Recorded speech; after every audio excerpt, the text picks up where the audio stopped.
Okay, so you just heard Evil Ways, and while there were other tracks that I might have picked in terms of focusing on Santana's sound, I did want to give an instrumental at the beginning and a lyrics-based approach to what they were doing on this album as well, because this album really is split into two halves. And when I say halves, it's not divided neatly. It spreads throughout it. But one side of it is definitely a free-form jam album with Latin roots, and the other side does have lyrics and takes on some semblance of traditional songwriting in the sense of rock songwriting would be how I would describe it. Before I get into any bio, though, I'm going to invert the structure a little bit, and I'm going to start by reaching out to both of the members of the team right here and start talking about the album, because there isn't a ton of history before this album of Santana, and we'll explain why in a little bit as we talk about this. But Josh, what'd you think of this album? It was like nothing else that was out there in the mainstream in 1969. It's hard to not hear Santana in this album. Like, immediately it's like, oh, this is a Santana album, because I feel like he's been making this type of jam music forever, even, in his like With Rob resurgence. Thomas, you mean? Exactly. My favorite song of all time. And so that, I mean, I don't know what it is about it, but it's that Latin jam rock sound that is unique to him, and I don't know of anybody else that does it better than him. Well, on the mainstream level, it very is much unique to him, because while there's other people that do music like this and were even doing music like this in the 60s, none of them broke through, especially in America, but really broke through commercially in any way that Santana has in 1969 or even throughout the 70s and his various, he would go away, then come back, go away, then come back throughout the 70s and the 80s and even the 90s before sort of having that commercial epiphany in the late 90s. But I think there's a lot of truth to what you just said, Josh, and I'll try to fill in a little bit of the details of why he might have the distinct sound in a little bit. But Matt, how about you? What are your thoughts on this album, first listen? So they're a little mixed. I would first say that the musicianship on this album is insane, right? So it's Santana obviously is a phenomenal guitarist. There's a lot of great guitar solos in here, a lot of intricate guitar parts. And Josh is right. It's if you know Santana's sound, it just hits you right away, right? It's hard to describe. Like, it's just one of those things when you're talking about different guitarists and their sounds. It's kind of just, I know it when I hear it. I think for me anyway, it's a little hard to describe, but there's a lot of jazz elements in here, and which I found interesting, some kind of chilled out piano parts that you felt like you were kind of in a late night bar or something, and like, in Greenwich Village or something, or Manhattan, that you're just walking into this, mysterious bar and somebody's just tickling the ivories, But the organ, a lot of organ, keyboards, drums, bongos are all over the place. And I just think the musicianship really stood out to me as being excellent. So I think but then it depends on how you where you fall on the whole jam band line, right? I'm not a huge jam band person, although I do love Fish. It's kind of interesting that for some reason, I just love that band. It's one of my favorites. But I'm not a huge fan of really any other artists in that genre. So, but I'm used to hearing stuff like this. So, and I was drawn more towards the instrumental tracks as opposed to the vocal ones. I think Evil Ways is a different one. I think that's the only one that I really knew. That's a pretty famous song. And if you don't know it by the title, if you just hear it, most people will be able to recognize that song. It's been around, it's been out, for a while.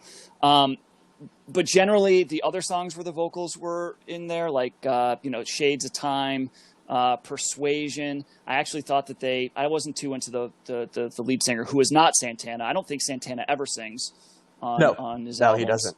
But whoever they got here, it's not. Yeah, and I don't know if I would say I would rather have Rob Thomas, but I wasn't so much into the vocal parts of this. So overall, I liked it. I could definitely see how this isn't for everybody, because it does get very jammy. But I kind of like that stuff, and I think that this would be a great, man, if you could have seen this band live, I'm sure that would have been a lot. I would have had a lot of fun at that show, definitely. So, go ahead, Josh. I was gonna say, I think this is maybe the hardest rocking album that we've heard so far. I really like, especially on the back half. I think there's more like hard guitar parts. That song "You Just Don't Care" is my favorite song. I think that's the hardest song on the album. So Go ahead. it's very interesting that you guys mentioned the guitar in this, because Carlos Santana's Carlos Santana, right? And as Josh said, he's got a signature guitar tone, a signature guitar sound, and some of that is just because not a lot of people are playing in American culture, right? Latin American rock. There still are to this day plenty of variations of that, whether it be Mana or Juanes and stuff like that are playing that type of music as that are extremely popular. But for whatever reason, they don't pop over to American culture unless they're sort of souped up, which is what Santana did later, right? So when you're hearing this type of guitar and percussion now, you're normally hearing it behind like a Shakira song, right? You know what I mean? Like that kind of deal. So Santana was kind of carrying the torch for a while. The interesting thing to me is what jumped out for me immediately in this album is the drums. And to me, that is what separates this, an album I really, really liked, from normal jam music. And I don't want to pick on Fish. It just Matt pick them, but this could be as much the Grateful Dead. It could be String Cheese Experience. Basically, any of those. String Cheese Incident. String Cheese Incident. I apologize. I apologize. That's my band, String Cheese Experience. I want to though talk about the percussion. To me, is what makes early Santana. And if you're familiar with Santana's catalog, the percussion changes after the original lineup does a couple albums, and it's a very different, more Carlos Santana-driven group. Whereas here, I feel like Carlos Santana is a huge piece of the group, maybe even the one that stands out, but you do not see him as a piece of this band and everything else separated. And he even says as much, because he brought in Jose Arias, who does the timbales and the congas and the percussion, right? Then he has his traditional drummer in Michael Shreve. Then he's got Michael Carabello, a guy that he played with.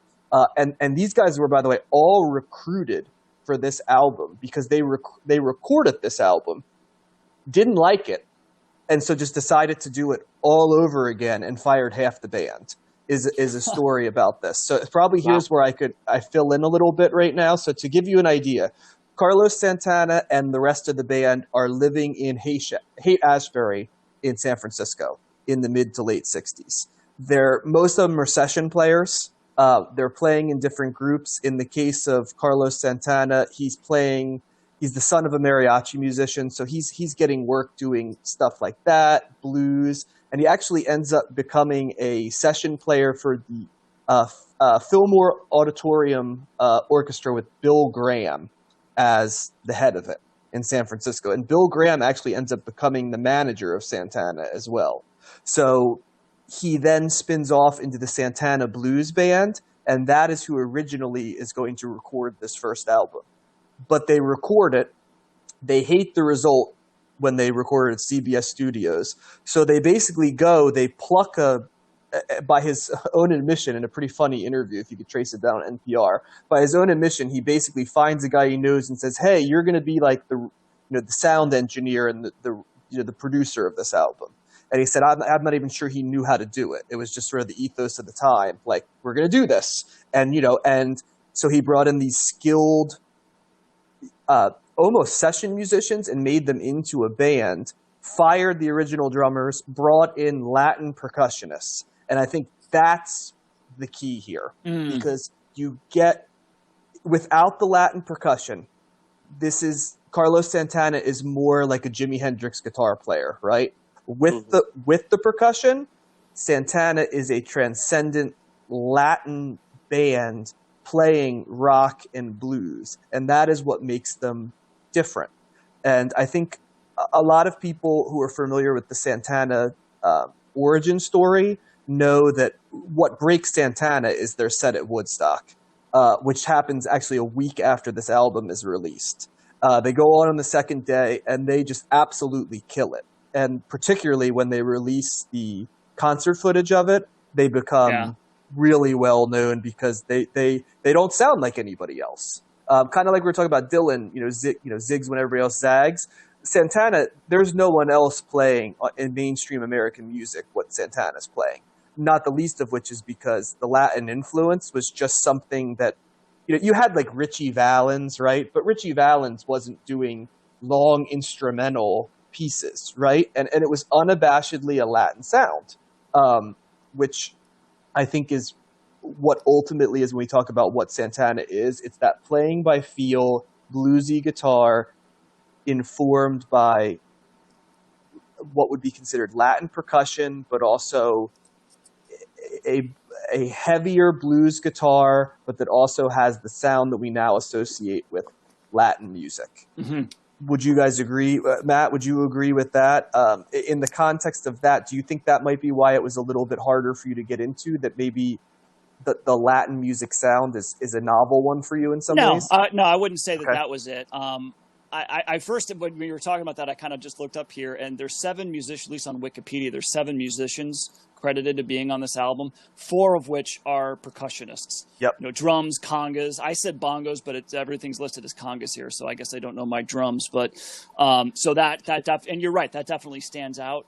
Well, you don't even have to look that up because you can hear 4 different drums. It's just Well, it's hard to know. Like when some people play the congas or the bongos or whatever, there's been single musicians that make it sound like it could be 5, like the way that some people can play. So I was never sure of that. Now, see, to me, they all sound very, very different. Yeah. And especially when you have the headphones on and you're listening to the studio version of it, you really, if you're, and I'm a guy that I think always goes to bass lines and drums in many ways, first and foremost. And if you're a person like that, you cannot miss the percussion in these albums. Well, it starts right off with it, right? I mean, right off the bat. Well, right, it front loads it, but then it's as omnipresent to me as Santana's guitar. It's interesting. I mean, obviously, it is a Latin, influenced sound. I also felt that some of these, it almost sounds like African too. Like some of just the way that it's almost like tribal.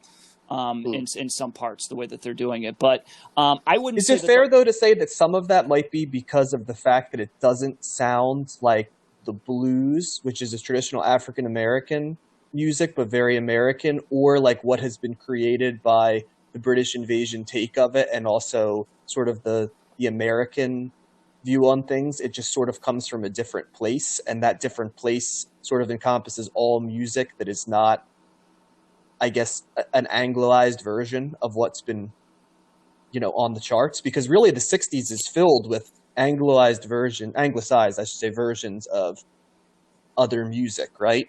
To the fact when you're getting a band that is not, and I'm not saying that's where you're coming from necessarily, Matt, but the reason I say that too is because Rolling Stone and other contemporary reviewers hated this album, hated it. Yeah. And basically said it was just a bunch of, in the case of Rolling Stone, they said it was a masterpiece of hollow techniques, a speed freak's delight, fast-pounding, frantic music with no content, giving high with no meaning, they say. The Village Voice said it was unreconstructed opposition to the school of American music and just a lot of noise. Pretty much everybody hated it. And I think with a modern eye, it's a very interesting, especially in the times we live in now, I think it's interesting to see who is reviewing this album and who's making this album. And I think that that's a little bit of what might have been going on at that time, because he was breaking ground and opening up lanes for people. It's possible, but I would also say that there's some people, and I mean, Rolling Stone's been wrong a lot of the times, and who knows what they're thinking, but it is very jammy, right? And if that's not your thing, if people that I know that complain about jam band music, talk about, oh, there's no direction. It's kind of just it's just all over the place, and there's no, it's too much, right? It's just I don't have a better word for it, but it doesn't really have, it's not grounded in anything. It's just a bunch of noodling, right? So And whether it's because of a Latin feel or an African feel or just a regular rock feel, I don't think that matters. I think that for some people, this is just not the way that they want their music to be played. It's the same thing like jazz, right? That's just like an improvised kind of not many lyrics, not like a chorus or anything like that. It's just all over the place. So I think that could be it too. I don't really fall into that camp. I don't mind jammy music. I like it live better. But I don't think the Latin part of it didn't turn me off at all. I don't think. I think it was just something about when the guy's voice. Was it Greg Rowley? I'm looking at this. Who also founded Journey, by the way. I'd like to point out. Oh, did he really? As a deep dig. Well, I prefer Steve Perry's voice to Greg Rowley's, but Greg Rowley did not sing on the Journey albums, and that's a good thing. Yep. But I think that it was just something I noticed. It was kind of like, I don't know if it was his voice or if it was the production behind it, or just like what the music was doing while he was singing. I just found it invasive somewhat, and I was just like, you know what, I like the song without him singing. Like, except the only exception was Evil Ways. I thought, that's first. I just knew that song and I liked it. But and Josh, I want to get to you in a second. But one thing I'll say, and I touched on it already, is the songs with the singing were suggested by Bill Graham as a way of making it more commercial, because the idea was that the audience listening to music would not be able to handle an album that was all instrumental. And we can say whatever we want about that, right? It could be that jam bands are an acquired taste. I think it's interesting because jam bands are not in any way my acquired taste, but I do not really view Santana as a traditional jam band. I view them as a rock band with Latin influences who has the ability to play longer pieces. But, I can also see why you would frame them as a jam band, because, a lot of these songs are kind of just freestyles. That's what they're doing. When you see them at Woodstock, that's what they're doing. But Josh, where do you fall on this? Well, I think it makes sense. Santana's place being, San Francisco, with all the other psychedelic like jam bands going on at that time. And I mean, it's reasonable to assume, California is going to have a more like Latin influence of music, progressing upward to San Francisco. So it seems reasonable that he would be able to fuse that, or at least it would be more familiar to people there. And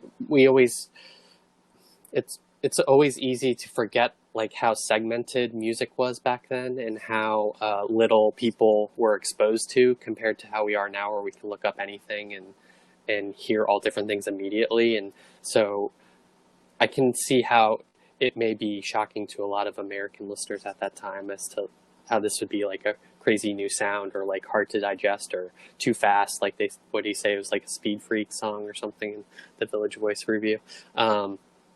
So I guess that's my main takeaway. I thought frantic was a good word too. I think maybe you said that, John. I think that there's parts of this with particularly with the drumming. It's very fast. I want to point out that I said it, but I quote it because I do not find it frantic personally. No, I the apologize drumming for kicking in. No, I don't think that's the correct adjective for it, to be quite honest. I think it's music that is driven primarily by the feel and by improvisation, and that's what it shares with jazz to some degree. It's music designed to be played live, so it's like what we imagine with jam bands, right? It's more the Grateful Dead, right? They're not an album band. Fish, they're not an album, right? They're more of like a play live band, and Santana shares that with them. The difference for me personally is the role of percussion in this, and the fact that Carlos Santana is a hell of a lot better guitar player than a lot of jam band player. It's basically you're getting like a virtuoso guitar player in the context of a Latin band and the context of the jam band. And quite frankly, I know some people will say Jerry Garcia, but who really is playing the guitar like Carlos Santana in any other jam bands? I'm not familiar as much. I mean, Trey can shred from Fish, but it's different. I'm not very different. And I'm not well versed enough to be able to say, oh, this person's a better guitar player than that one. When you're up at that caliber, when you're at that level, so it's hard for me to say for sure. But it's I think a lot of jam band guitarists are ironically enough very technical players in the construct of this free form going on around them. Whereas with Carlos Santana, and he has admitted himself, he viewed himself as every time he played, he was playing by feel. And to me, what you and other people might be hearing is frantic. I'm hearing as passionate and emotion. It's an urgent sound, but frantic is sort of like a I can't wait to get out of here sound. That's not what I get at all from this. This is much more of a I want to stay put, but I want you to feel what I'm feeling type of sound. There's no rush to it either, which is something that I would associate with frantic. I was using that more about the drums, like with just the very fast paced, multi-layered aspect of the congas in particular. That to me is frantic, Now, but I mean, we're kind of just maybe splitting hairs here about semantics or whatever. But it's a different way of using percussion, because it's not like in rock where the drum can be a timekeeper, and it's not like in other forms of rock where it's filling in solos or having flourishes, along the way. This is a different way of using percussion. This is almost like using percussion as vocals in many cases, I would argue. And that's why I think in many ways this album was not supposed to have vocals on it, and it did. And I think that's why those don't hit as much with any of us. We've all said that, besides Evil Ways, which is a really note perfect cover. And I think that's the one that they were most invested in covering because they liked the song. But to me, the drums, that's the best way I could describe it, is the drums are the vocals in this album. And they're in the front, and then you've got Carlos Santana being the guitar player, and then everything else is sort of blended together behind it in the way that a rhythm section would be. So that's my 2 cents right there. But for me personally, I love this album. Although I wouldn't say, am I an aficionado or do I listen to a ton of Latin music? No, but do I listen to a fair amount? Yes. And this is every bit as much influential to certain types of music that are not in the mainstream and that represent sort of a blind spot, I think, for a lot of people that are reviewing music. As much as any of the bands like the Beatles and the Stones and stuff get as being transcendent and tone setters, Santana is in their own way for other types of music, even if it does not seem like it. Right. And and so whether it be as a forerunner of jam band music, whether it be bringing Latin music and percussion-based music into the forefront, instrumental music that isn't jazz, all of those things are things that he was on the cutting edge of. So that is my 2 cents right there. That's why he's endured, right, and stayed in the consciousness. If you haven't seen that Woodstock footage too, or watched that documentary, weren't they on acid the whole time? I don't even think he remembers playing. There's a lot of drugs going on. I don't know, but they're incredible, and it's no surprise that it's impossible to tell the story of Santana without talking about Woodstock, because it really is what made Santana, and it's also so ingrained with this album because this album started selling like hotcakes. It hit the top 10 after it hit number 4, I believe, on the U.S. charts after Woodstock, and Evil Ways actually hit the top 10 singles chart. Which, when you think about it, if you look at the 1969 singles charts, there is nothing like Evil Ways that's on that chart. And so I think that's something we also have to mention, that it's, we all, Josh, you mentioned it, we all know what Carlos Santana sounds like in the context of 2020 and a signature sound, but in 1969, and this is something we've been revisiting, Matt, on some of the Cleaning the Attics, and actually we had an email into the Gmail account today that mentioned this. It's always fun to find someone who is doing something way ahead of other people. Mm-hmm. And while Santana was not necessarily way ahead, because there was a logical progression to what he did in terms of things like jazz and blues rock and Hendrix and stuff, he still was at the forefront of it. Right. And it's fun to hear someone doing something that really no one else was doing, or refining a sound. So it sounds like you would recommend this, John. I would. I think it's excellent. I think that you can know immediately if you will like all of Carlos Santana, and for that matter, the band Santana's later work, by listening to this album.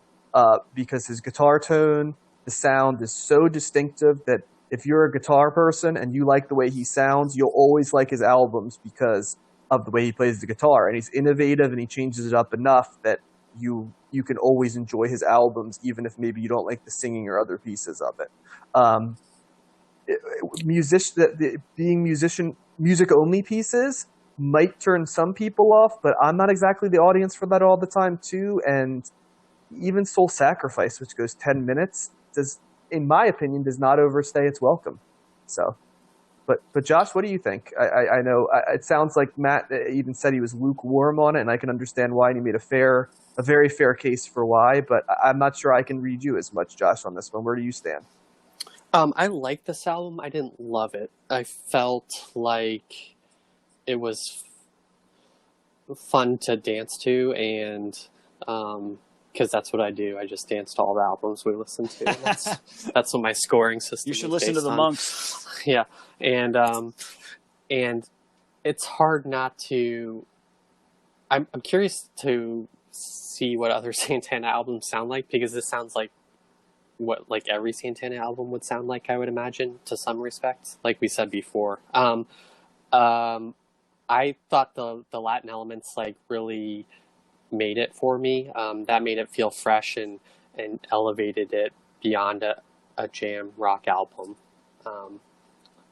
And there was a lot of, I was kind of mixed on the vocals as well, in the songs, and I like the instrumental stuff. So Gotcha. that's where I stand. Yeah. And I mean, like, yeah, you said it should have been a purely instrumental album, and I think they should have kept it like that, but it didn't. I don't think it ruined it that much or anything like that. It's not like I'm totally casting it aside, but I would recommend it for people that are really interested in hearing great musicians. Just go at it, shredding on everything that they're doing. The drums are very cool. John, you bring up a lot of good points about that, and they are very prominent, and I did like that.